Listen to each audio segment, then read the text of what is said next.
Hello, welcome to the Urban Cycling Safe Riding Strategy video. In this video, I'm going to just talk on some of the basic concepts for keeping safe when riding, interacting with a lot of car traffic. So, the main concept that I see a lot of people don't follow when riding is spacing. Most people, due to lack of confidence, will ride very close to the right-hand side, whether it's curb or it's parked cars. They're trying to avoid being close to moving traffic at all times. So the issue with that is that in one lane, it will then tell drivers that there's enough space for them to squeeze by you. And sometimes that squeezing is closer for some more than others. So by taking always a meter from the curb or a meter from a parked car, for most people, most drivers, that's going to communicate that you don't want to share the lane and that they may have to go into the next lane or at least dip into the next lane to go around you. Legally, in Canada, you can take the middle of the lane if you feel unsafe. When you're matching the pace of traffic is normally when it feels better to do this, so you're not pissing off too many people. But keep in mind, if ever, for whatever reason, potholes, glass, anything, a cyclist is allowed to go in the middle of the lane despite how many honks you may get.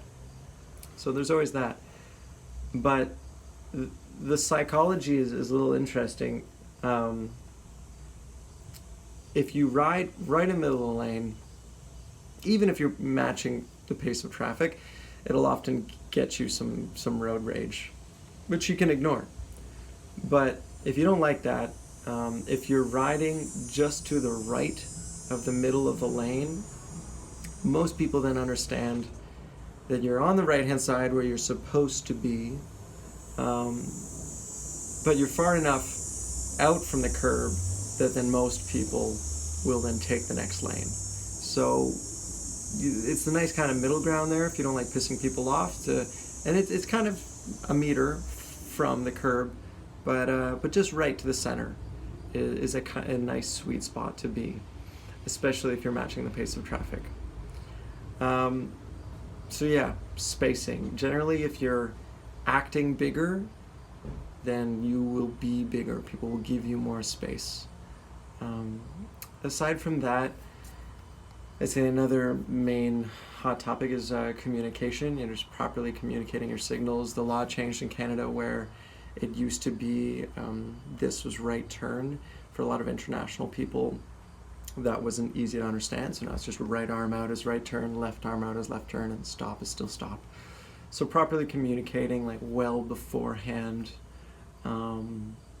If you know you're gonna have to take up some space because there's parked traffic on the side of the road, doing so very early so you're not surprising people popping out, not zigzagging into parked cars. If you're biking by parked car and then a space on another parked car, not to go in and out, but to just keep that straight line, because if there's someone in that second parked car is going to open their door, they're of course going to have less of a chance to see you. It's a common thing a lot of people do. So yeah, generally staying away from the right-hand side of the road. Proper communication and good safety gear and preventative measures. I covered in my safe cycling video or bicycle check and like helmet check video some of my favorite bits of safety gear. I can show it in this video as well. The air horn by Mount Equipment Co-op, Samui air horn 2, I think it's called, 120 decibel air horn, pumps up with a bicycle pump, Schrader valve, 80 psi, compresses into the water bottle, fits in a water bottle holder. Sounds like this. That's a lifesaver. And rear view mirrors. I love rear view mirrors, just having a general idea what's going on behind you. My favorite is by Efficient Velo Tools, the Safe Zone helmet mirror. So yeah, spacing, communication, proper gear, and having your eyes on certain things. Keeping your eyes going through windshields of parked cars and looking inside view mirrors of parked cars to look for any occupants so that you may be more prepared if anyone's about to open a door is definitely a good idea. But I mean, best practice is to be that full meter away from the car so that even if the door opened, it's not an issue for you.